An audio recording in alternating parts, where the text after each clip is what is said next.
why when we embarked on this assignment, it became very tedious, something that we had to do because a lot of people are talking about it.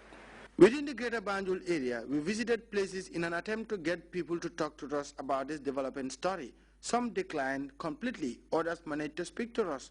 This man told me that he has not heard about it. However, I asked him whether he will ever eat insects in the future. Well, my reaction to it is I accept it as UN recommend it. So therefore, I accept it simply because I can see that when UN recommend it, one can say that it's good for human consumption. Yes. The atmosphere is quiet at the moment. This is partly due to the vagaries of the season. I decided to pass by this restaurant to find out if it will ever serve insects to its lovely customers. Well, if it's good for the environment, I'm with it. But since I'm a restaurant owner, people are not used to it, so it will take time before people get used to it because it's something in the mind. People are not used, if they hear insect, it's like not healthy. We'll take a break now. We'll be back with more stories right after this.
We now turn to CFI for more on what is making news outside the country.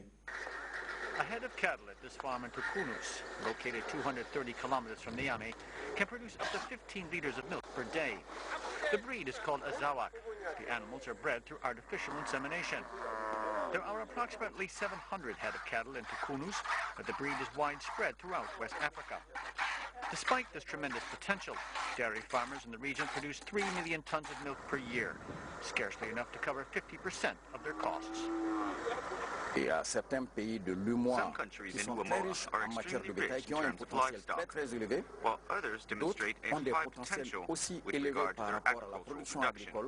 With a combined effort, these countries could boost their milk production significantly, providing enough milk to reduce the number of cases of malnutrition. The 8 member countries of UEMOA, the Economic Union of West African States, spends nearly 400 billion CFA francs a year to import milk. To lower these costs, they have embarked on a program to modernize the sector, targeting certain rural areas to promote dairy production. Small family-owned farms will also benefit from the measures. These farms account for 98% of dairy production. We will put into place a system for exchange. We will also set out a framework to strengthen the production capacity of dairy farmers. We will provide support to governments for the purchase and upkeep of equipment used in the dairy sector.